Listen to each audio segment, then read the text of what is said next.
Welcome back, everybody. This is episode 12 of the Grunge Bible podcast. Happy June. A new month begins. This is our third month of podcasting. My name is Chris Salona, and I'm joined as usual by Ethan Shalloway. Ethan, happy June. It's a brand new month. This is the first of the month.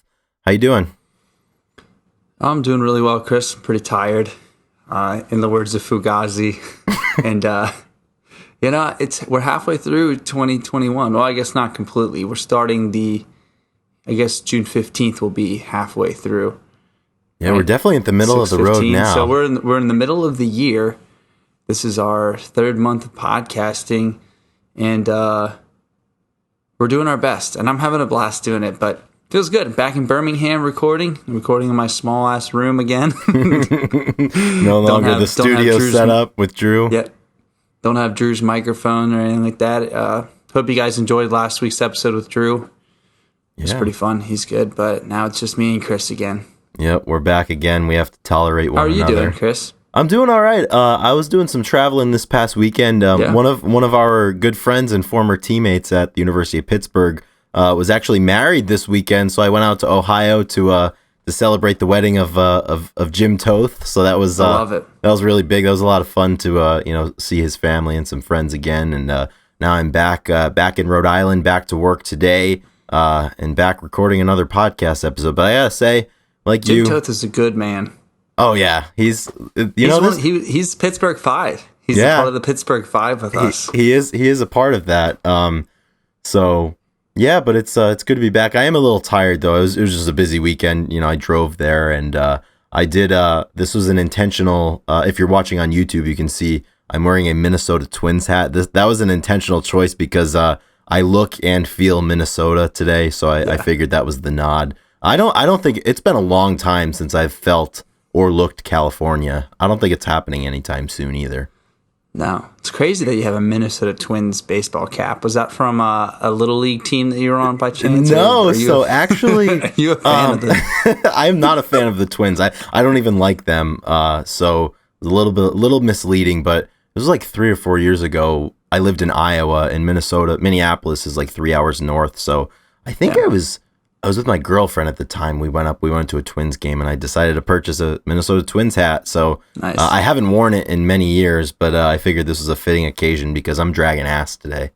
Yeah, I was in California this past week, and I got a really good taste of Southern Cal. Did you feel California? I was gonna say I felt California, man. I felt California for a little bit. Yeah, I gotta get on that. I gotta know what that's like. I put up a playlist with it was just a bunch of songs that had California in it. Mm-hmm. And it's amazing how many songs are. I mean, it's makes sense, but it's amazing how many songs are have the word California in it, about California, all this stuff. Not as many Minnesota songs, sadly. No, I can't think of any off the top of my head, but. Minnesota's a lot more irrelevant than California, in my opinion. That might upset some people, but that's nothing new to us. But today we're gonna get into a little Q&A. So our previous Q&A on the podcast was episode 4, which I believe was the beginning of April. So it's been a couple of months. So we figured now is a good time to take the pulse of the people. We probably even recorded that. We recorded it, I think, the beginning of March or something. So it's been a long time. It's been a while, and it was really fun. We actually really enjoyed answering the questions, so I have no doubt that this is going to be the same thing. Yeah, 100%. So we've got some good questions lined up, but before that, as always, this podcast is sponsored by our is it quintet? Is that 5 people, right? Because quartet is 4. Whatever, our group of 5, Sonny Mashburn, Victor Schaefer, Shannon Gorgone, Alexa Shannon, and the Maverick known only as Release. So to those 5, thank you. They are the Grunge Bible 5 right now. Yeah, they are. Just like the Pittsburgh 5. There's the Grunge Bible 5. This is maybe the one GB day we 5. can explain the Pittsburgh 5. That's the thing. I think with this podcast, I never really know what people want to hear from us. If they want to hear stuff about us, or if they just want to hear about the music. But if you guys are interested, our lives are not that exciting, but maybe marginally more exciting than the average life, I would say. Yeah. I'd like to think so. Yeah, we're stuck with ourselves. Anyway, so thank you, the Grunge Bible 5. Yes, they're leading the charge. We are very indebted to your support on Patreon. Should we get to it? Yeah. Yeah, All I right. think so. I think we can go right into it. All right, the Grunge Bible Q&A. This is our second installment, and we're going to start off with a good one. This is, if you were in a band, what would that band be called? And I know you have been in bands, and we've actually had this discussion before. We actually are in a band together. We are in a band together. So I think we should start with that. Yes, a little known band that's played one show. Yeah. So yeah, Chris and I one time when we got together in person in Philadelphia. You were driving through. I believe this is the genesis of the name because we received a receipt. Yeah, I think we're at breakfast. Yeah. Yeah, we were at breakfast and Chris had just started playing guitar. You've been playing now for 4 years. 6 years now, something like that. Yeah, or a little bit more. And I played drums a little bit before, and we vowed that that at some point we were going to obviously play music together and we'd start a band. And we were trying to get some good ideas, and we think that my bands in high school I had two, and it was Miles Till Dawn and Silver Dress Pants, and we always kind of liked the randomness of band names. But we were at breakfast, and it was the first time we'd seen each other in like 2 years, and we got the bill, and it came back, and on the receipt, at the bottom of the receipt, you get two copies. The first one's the customer copy, and then the second is the merchant copy. And I'm not sure why, but we loved it. I remember what I got. I got some corned beef hash that morning. But, I remember that. But we had the merchant copy on the bottom, and we thought that would just absolutely be an awesome band name. Have like the receipt and everything. So, I think merchant copy is what if I were to be in a band and I try to get big, I'd call it merchant copy because it is. We have an Instagram page actually. And we do. So I guess a little bit more. We my boss who I played music with, Andy Engelman, when we go back and play shows, we played under the name Merchant Copy. And although Chris couldn't make it for the show, which if he would have been on stage. I'll be there guitar. At the next one. That's right. So Merchant Copy has played a show, but yeah. Anyway. Yeah, I would. My answer is obviously also Merchant Copy because that's what we decided at the time, and it just felt right. Otherwise, I don't know. I'm just a fan of like taking mundane things and just naming your band after them. So another one that I was talking to your brother one time, Elijah, and for some reason the band name of Baggage Claim sounded like a decent that could be like a really good like shitty indie rock band like Baggage Claim or like Bus Terminal or something like that. I mean, you can do anything you want, but I would definitely do something along those lines. I think the more obscure, the better for band names. Yeah, and that's how it goes a lot of times. I was just, you can take a word and it seems irrelevant, and then you say it enough and kind of attach it to something, and it means, and like just simple things like, I was visiting my friend Nick this weekend, and he lives on 8th Street, and I think he wrote a poem where he wrote some stuff, and he just talked about 8th Street being a place where you gather and whatnot, and and 8th Street became like he could be the 8th Street Band, just like the E Street Band and all that or something. But what's some bands like even like I love the Black Crows and the Counting Crows. I love those as band names. Mm-hmm. Yeah, well, even like the Black Keys and the White Stripes. I mean, just like different names like that. I mean, it doesn't matter. Yeah, we were doing. You just take a color and like a noun, a color and an object. Yeah, the purple lamp. The purple. There you go. There's another. We're workshopping. See, in about 8 months, we would do this Ethan, a ton. Yeah, in about 8 months, every band name that we just workshopped right there, they're gonna be breaking through. They're gonna steal it from us. If anybody has any ideas about taking Merchant Copy, then you guys are way out of line. Yeah, we're coming at you if you so much as think. Don't even try. Yeah, that's not gonna happen. What's one band name that you really admire out there? I mean, Pearl Jam is like that. Pearl Jam's a weird, kind of simple name that makes a lot of sense when you think about it, but it's pretty. I don't know. Yeah. I mean, you're absolutely right. Soundgarden. Yeah, I mean, I love that. And that's name. the thing. It's just so normalized for us. You get to the point that if you're a good band and you have staying power, it doesn't matter what you're called. I think Limp Bizkit. Exactly. So speaking of band names, if I remember correctly, I'm gonna butcher what it was actually called, but before Creed billed themselves as Creed, I think they called themselves like Dead Toddler or something.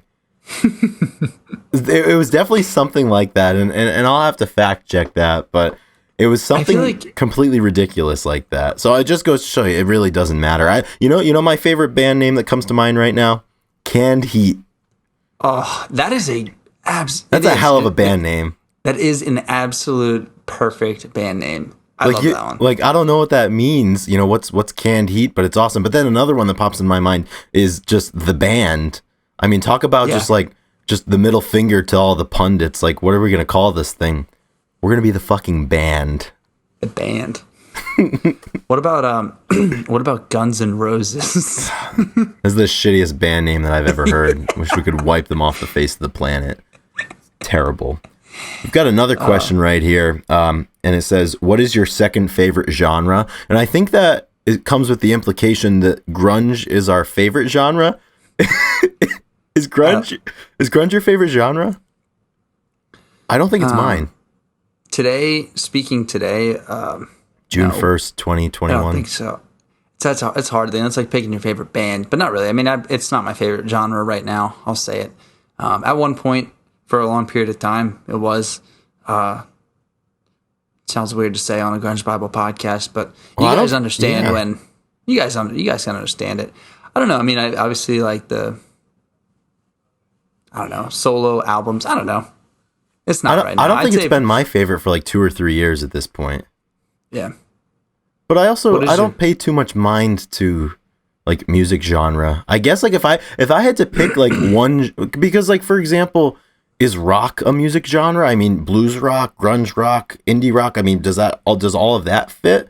It's like, how do you decide? But I guess if I had to pick one genre that I could only listen to it for the rest of my life, I think I would probably pick the blues. Wow. I think I would either pick the blues or just indie rock.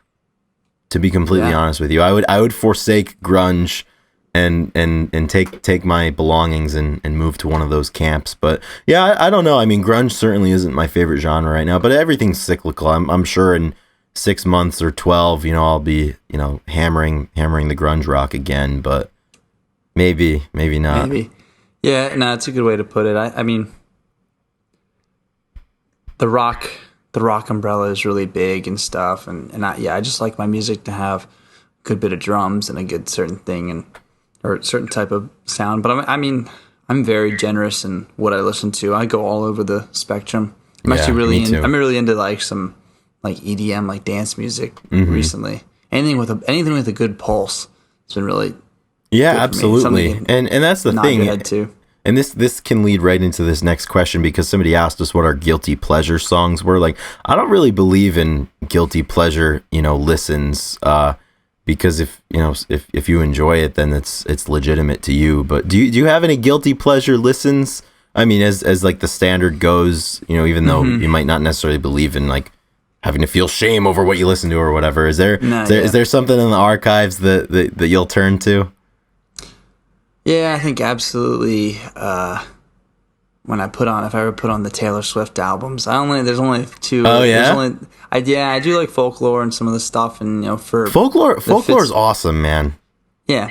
So would it be a guilty pleasure? I don't know, because a lot of people have accepted it, but I guess you wouldn't expect the people that run Grunge Bible to listen to Taylor Swift every once in a while. But I do like that album. I think it's good. I just recommended it to somebody that I knew was not going to listen to it, but that's why it's a sleeper.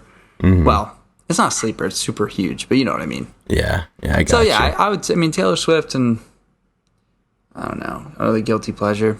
Can't really think off the top of my head. Mm-hmm. What about you? I think for me, a lot of what someone would consider a guilty pleasure for me, I guess, would be I still go back and listen to like pop music from like 2008. And a lot of it for me is just associated with the nostalgia of that time of like, just like breaking into like becoming a teenager and like middle school and like going to high school. So like a lot of like Rihanna or like Jordan Sparks, like sometimes I'll go back and listen to that stuff. Honestly, like I will go to my grave saying that one of the best songs is No Air by Jordan Sparks with Chris Brown. And unfortunately, Chris Brown is a really shitty human being, so that kind of dampens it a little bit. But that, like, out of all of like the mid to late 2000s absolute bangers, that one will always get my pick. No Air. So I guess that's what I would choose as my my guilty pleasure. Yeah, That's a good one. I guess Creed and Nickelback can fit into those. Yeah, but like honestly, you know how we So, feel about Creed and Nickelback. They fucking rock.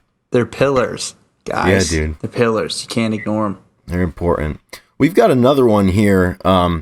And so basically some background to this question.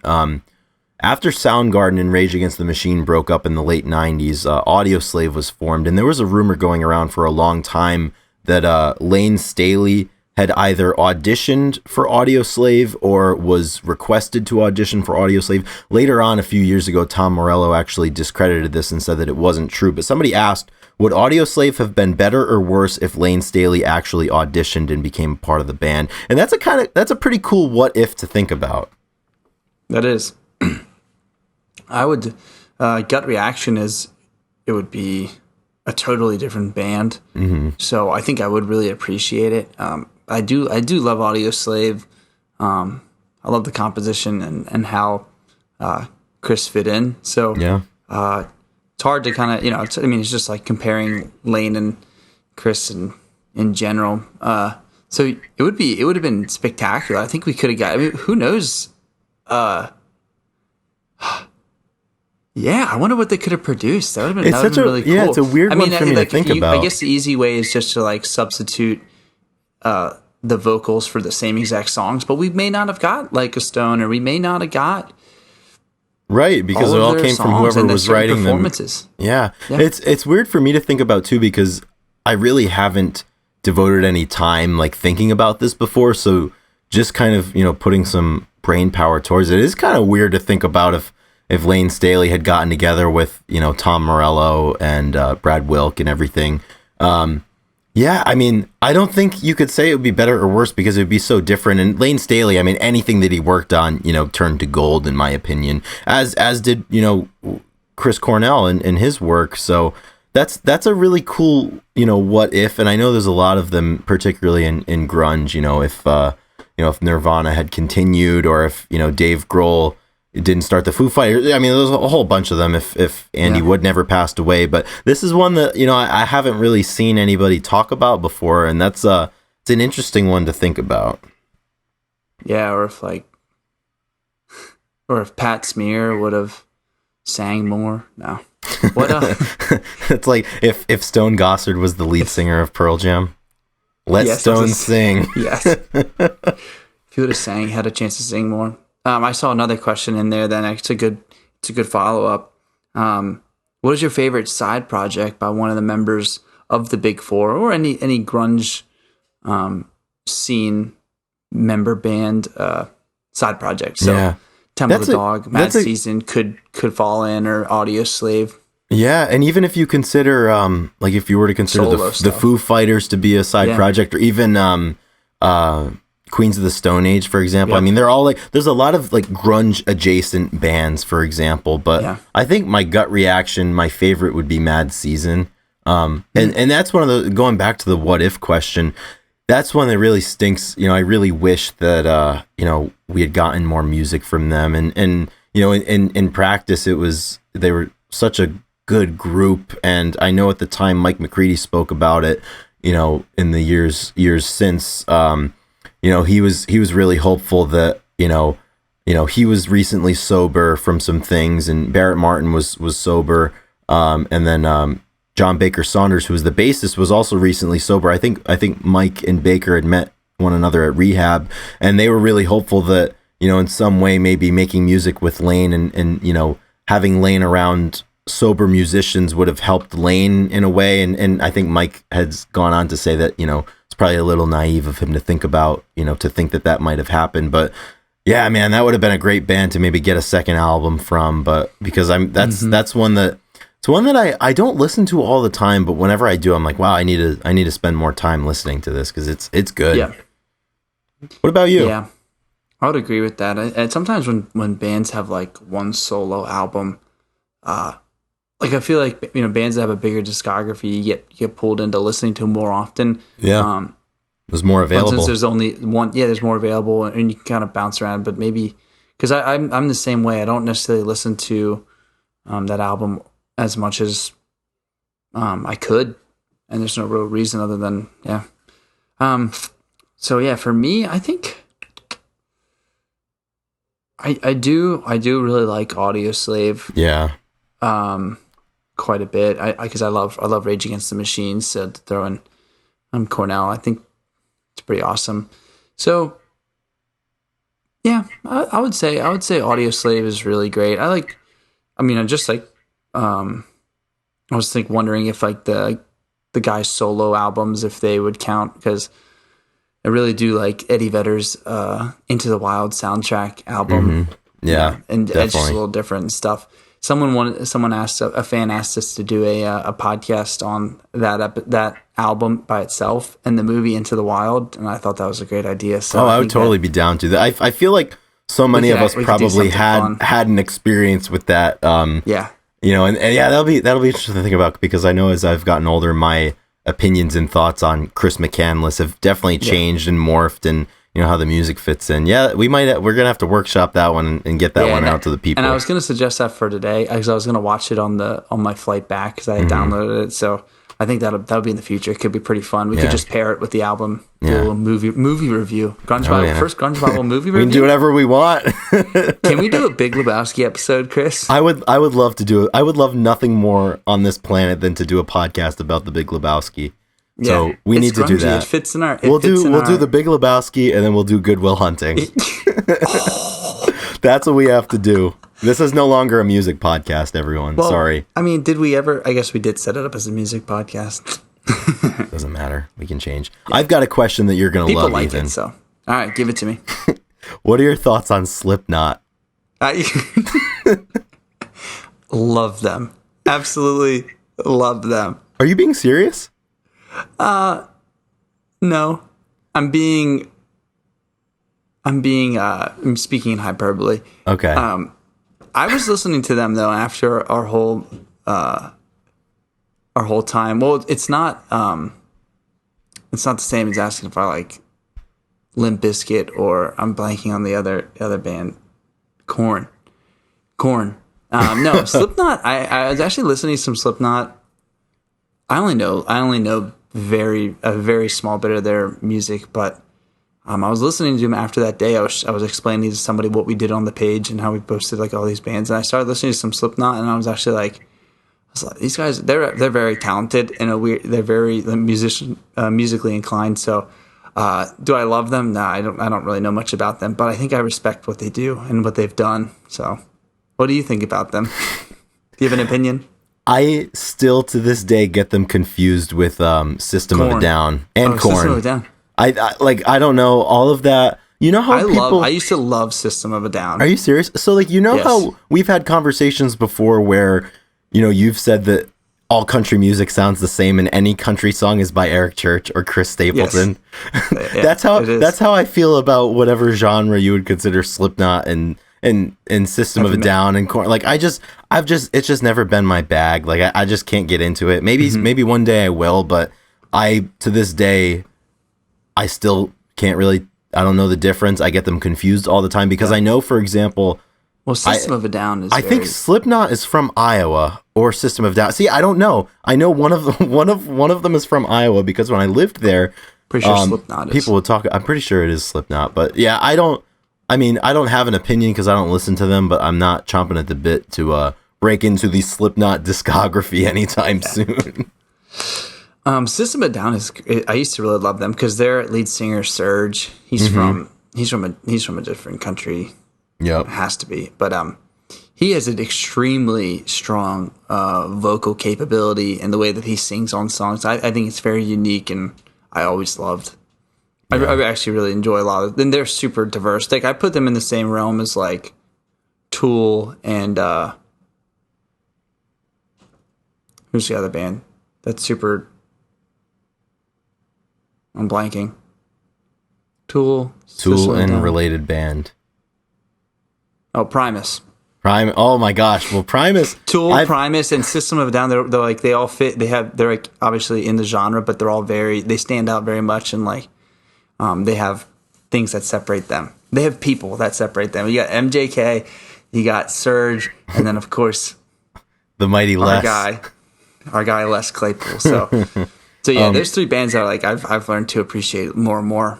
Yeah, that's unrelated. Over the weekend, well, not. I mean, I guess it is related. Over the weekend, I posted a Primus video of them performing their song called "Shake Hands with Beef," and I was very excited about that. I'd never heard of it before, and then I saw it. I was looking for something to post, and I saw that Primus had a song named "Shake Hands with Beef," and it did not disappoint. One thing I always think about that, because it was a performance on one of the late night television shows. It might have been Conan in the late 90s or whomever. I always think about, if you're in the live audience for a show like Conan or, Letterman or whatever, and someone like Primus comes out and they perform a song like "Shake Hands with Beef" or like "My Name is Mud."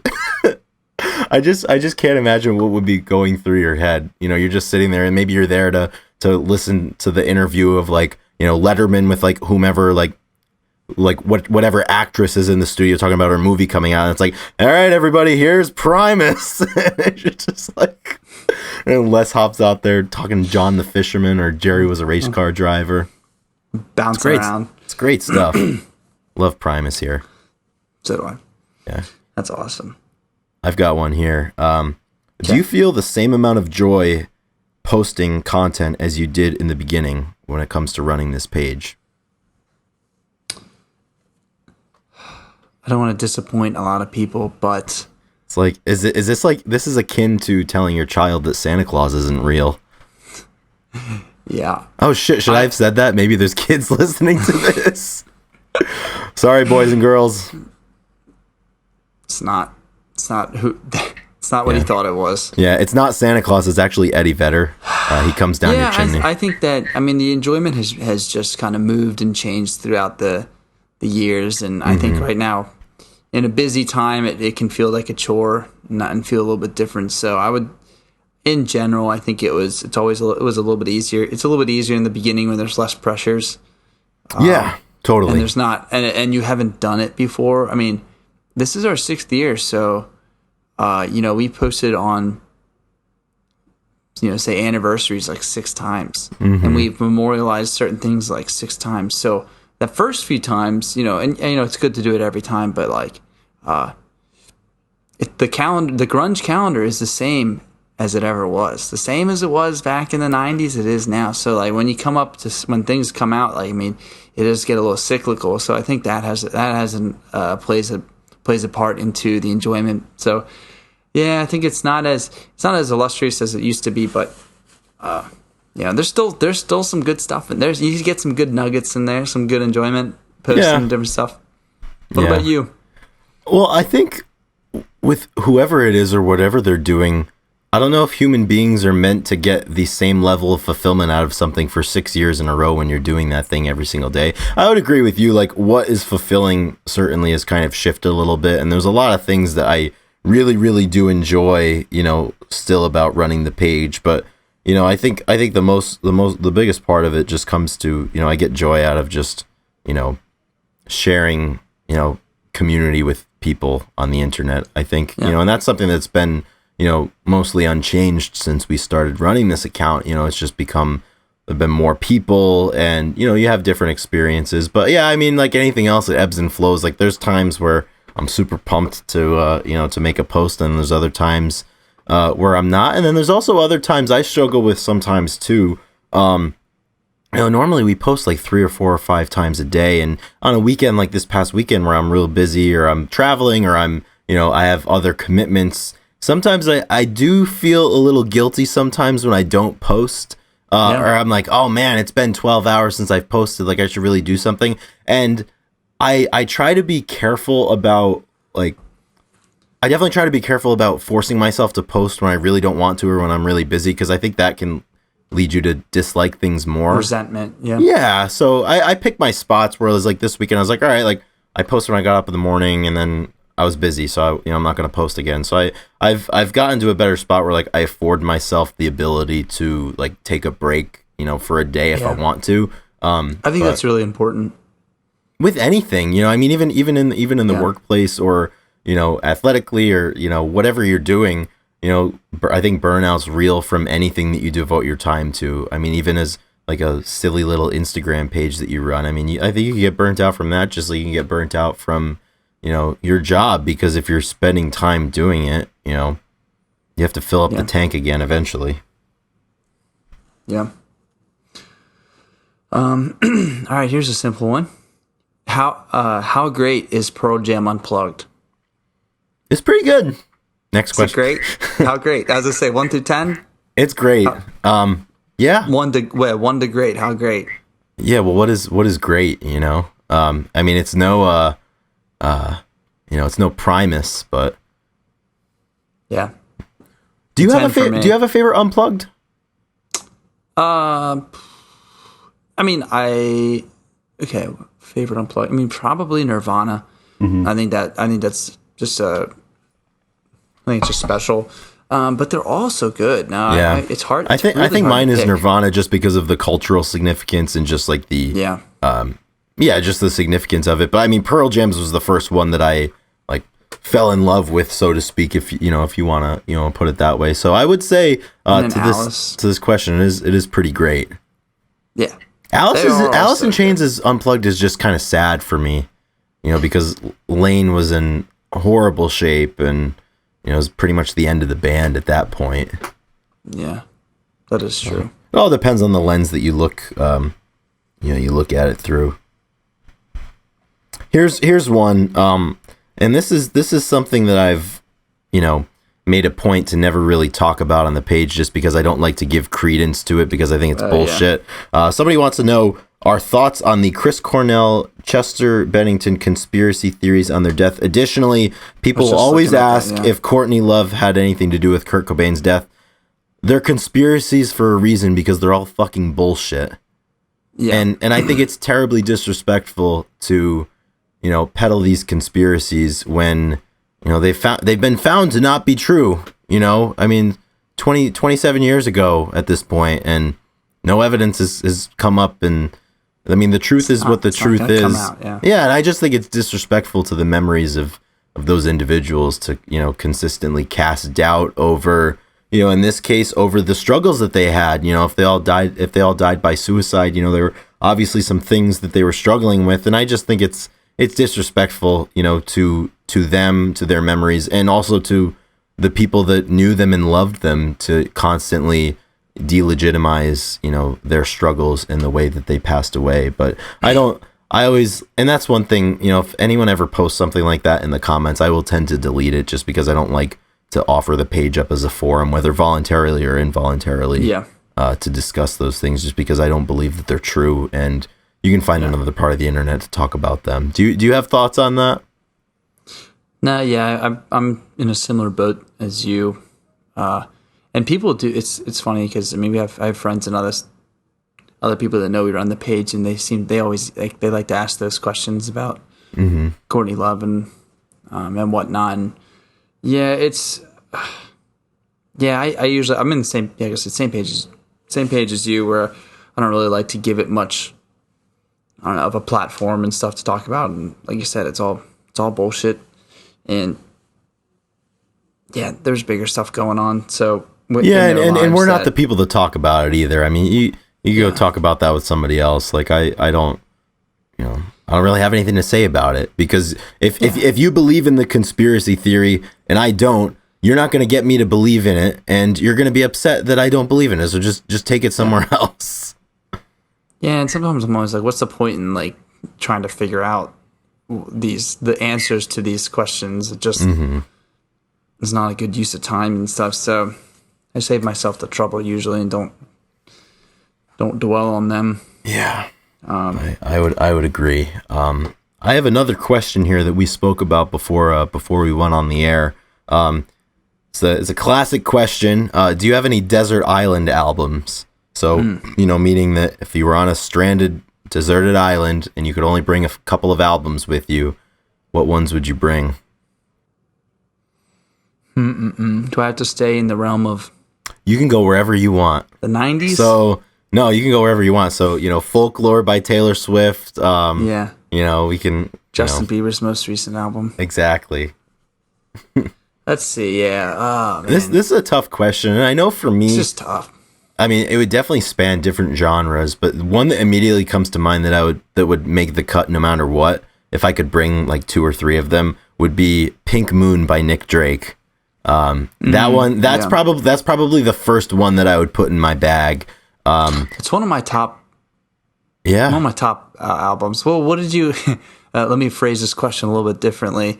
About a year ago, when everybody did the Bill Clinton albums, what was your initial big 4 that Bill Clinton? Oh my gosh, that's was listening to. That's a really good question. That was one of my favorite quick social media trends, and it disappeared. It disappeared so quickly. Let's bring it back. Let's both post one tonight. There were a lot of weird things going on in that quarantine era. So what I did, I had Pearl Jam 10. I had Darkness on the Edge of Town by Bruce Springsteen. I had The Joshua Tree by U2, and I had Pink Moon by Nick Drake. And honestly, I think I would stand firm with that. Yeah, I think I would select those. And then if I could have a bonus one to pick, maybe I'd go with Bad Motorfinger. It depends on what I felt would be most helpful on this desert island. I was gonna say, is this a survival? Am I dying? Am I like? Yeah. Yeah, I think I like the Pink Moon. Nick Drake, that's a great album. I think I might put a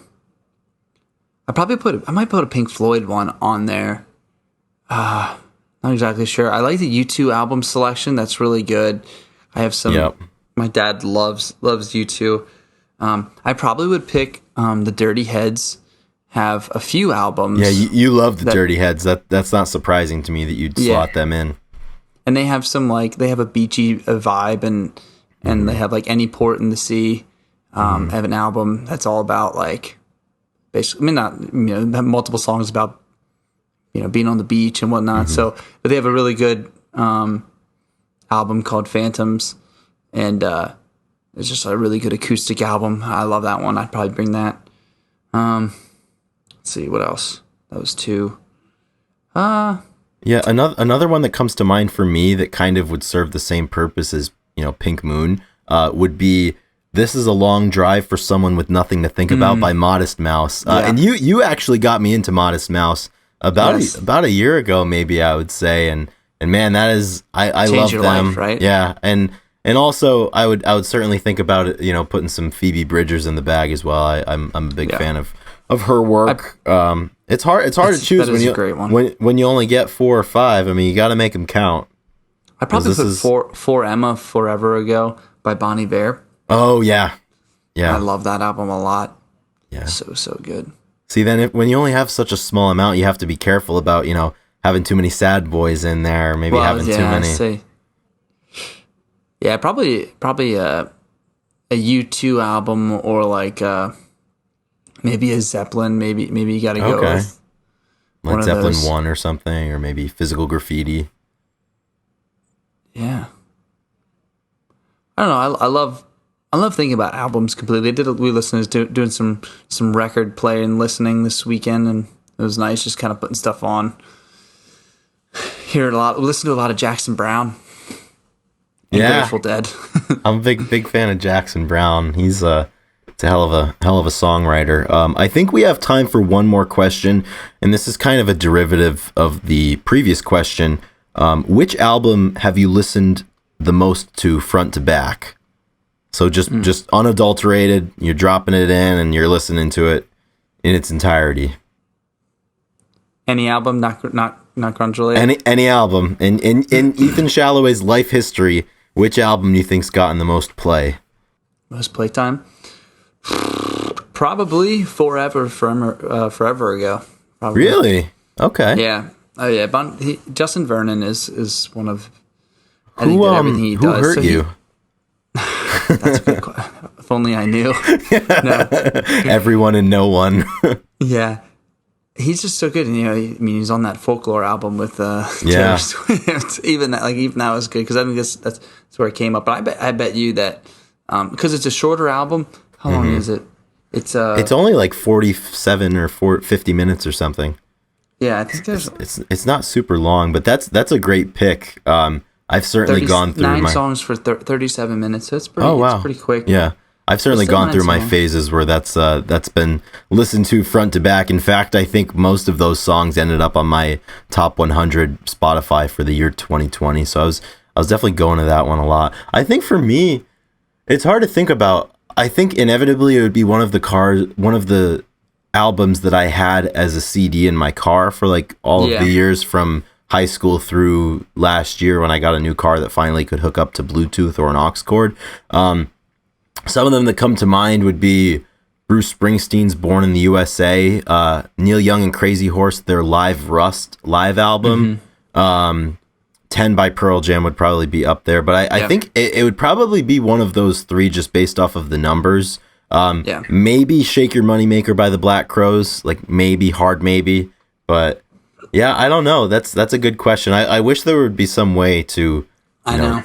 hop into your brain and be able to statistically record this. Yeah, I think another one that that I always think about, and one of really really good complete album was "Sigh No More" by Mumford and Sons. Oh, okay. Their album in like was it 2012? Or, Yeah, I think so. I think it was right before that. It was 2009. Yeah. And yeah, it just like, I mean, that's what got them onto the scene in a way, and just absolutely, that was when they were so good. And I had that album in my car. I had that CD in my car, so we listened to that a ton. Yeah, It's really good stuff. I think one more that might break into the charts for me naturally would be August and Everything After by Counting Crows. That was their debut album. That one's probably up there as well. But I mean, I guess it would all depend on. I guess the easiest way to solve the equation would be, what mood have I been in for the statistical majority of my life, and then what music do I listen to at that point? So probably, I think that skews towards more upbeat, happier. But I mean, who knows? I mean, it's the more I keep living, that might change. But that remains to be seen. That's good. Those are some good questions. Ethan, are there any more? I think that does it for me, unless you see any on the Instagram page that are some burning questions. Oh, here's one more that we have to end on, and I know we've been teasing this episode for a while, but someone asked if Mark Arm is the human embodiment of grunge. Yes. Yes, that's correct. And Mudhoney is the if he's the human embodiment, then Mudhoney is the, I don't know, spiritual. the Trinity. It's the Holy Trinity is Mudhoney, Mark Arm, and a fuzz pedal. Yep. That's what we have going on there. Super fuzz, big buff. Absolutely. Those are some good questions. That was pretty good. And you know, Ethan, I know we've been going back and forth as to the frequency with which to do Q&As, but it had been about, 2 or 3 months. So, and people had some good questions, and it's always fun to kind of hear what people are curious about, or what they want our opinions about, or, different things like that. But we're really happy that everybody's tuning in here, and we're really thankful for the support that we've had so far. So the month of May actually featured the most downloads that we had in any month. So April was better than March, and then May was better than April. So here's to a good June of, hoping people enjoy the podcast. And we're really thankful for your support. And as always, you can find us on Patreon, and you can purchase some merch if you'd like. We got some nice Grunge Bible hats, t-shirts, crew necks, socks, and stickers as well. So head over to grungebible.com for any of those links. Additionally, we would love it if you checked out our Patreon page, as I just mentioned. And furthermore, make sure you're subscribed to the podcast. Make sure you're following it. Leave us some reviews. Send us some comments. And you want to know the craziest thing, Ethan? We have yet to receive a thumbs down on any of our YouTube videos. Wow. I'm going to be crushed when that inevitably comes after this episode. Yeah, as they say, that's just like talking about a perfect season as it's happening. Yeah, it's like a pitcher throwing a no hitter, they give up a home run the next at bat. But it's all right. All good things inevitably come to an end. But I believe that's pretty cool. Yeah, it's so the positivity train is just rolling right now. I can't wait for someone to ruin it. Yeah, the support's been great. I'm honored. Yeah, it's still a weird feeling that people are enjoying this, but. Anything else you want to plug before we do the song of the week? I think it's just song of the week. All right, let's do it. Yeah, do you have anything off the top of your head? Anything you want me to go first? Or I absolutely do. So I was road tripping on Sunday. Oh yeah, you got. How long was that drive? It was about 9.5 hours. So Right, so I got you were I get some driving. quality time. I was listening to some podcasts as well, but Nice. one of the albums, I think it got a front to back play on the way out to Ohio and on the way back. So that was a rare honor bestowed on this album and on this man. But my song of the week is the title track to this album. So it is the song in the album, and it is called "Most Things Haven't Worked Out," and it's by Junior Kimbrough. And Junior Kimbrough was an old blues man who recorded. I think he didn't start recording until he was much older. So one of those old guys who was just playing the lowdown blues, the Delta blues most of his life, and recorded some albums in the 90s and then I think in the early 2000s before he passed away. But Most Things Haven't Worked Out is the title track. It is purely instrumental, and it's just if you love the Delta blues, if you love that genre, which I certainly do, you got to check this out. I mean, Junior Kimbrough was a hell of a musician, and he has one of my favorite musical quotes of all time. Somebody asked him about his songs once, and he was like, "Yep, all my songs pretty much just have one chord." He's like, "If I find another chord, I save it for another song." He's like, "I don't need any of that fancy shit. I stick with a chord for a song, and I don't use anything more." Oh my gosh! Yeah, he was a hell of a man, and he's got some great music. Yeah, so that'd be my song of the week. Nice. That's awesome. 2 front to back plays. That's pretty cool. I'll have to listen to the album. Yeah. Yeah, I think my song of the week is it's going to be from an artist, Orville Peck. Mm-hmm. I've posted him once before, I believe. He's got this Western sound to him, and he has this really cool persona where he wears like a face mask, like a cowboy like face mask, and a beaded something in front of him, so no one knows what his face looks like. It's incognito. So his debut album was in 2019, titled Pony, and the bigger song is called Dead of the Night. Mm-hmm. And it's just really good, or Dead of Night, sorry. And it's just really, it's got a good slow, it's got a slow pace to it, and very, it just seems very theatrical, and I like throwing it on. It's just like a different pace than everything else that I listen to, and he's got a really deep kind of voice, and then he kind of almost like opera, but Western.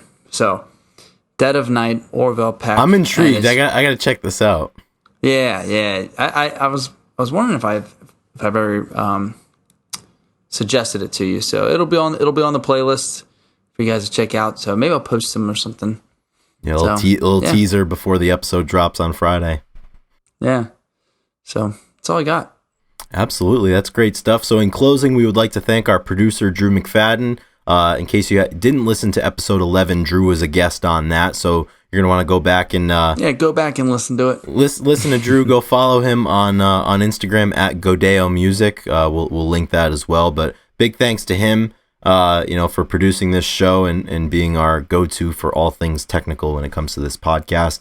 And as always, thank you to the listeners. If you're still with us right now, thanks a million. We really appreciate it. And we hope you enjoyed this episode, and we'll be looking forward to chatting with you next week for episode 13. Lucky number 13 will be coming down the pipe. We'll be excited to get back into the podcast game then. Yeah, once again, guys, really appreciate you guys tuning in, listening, hearing us banter, hearing us talk.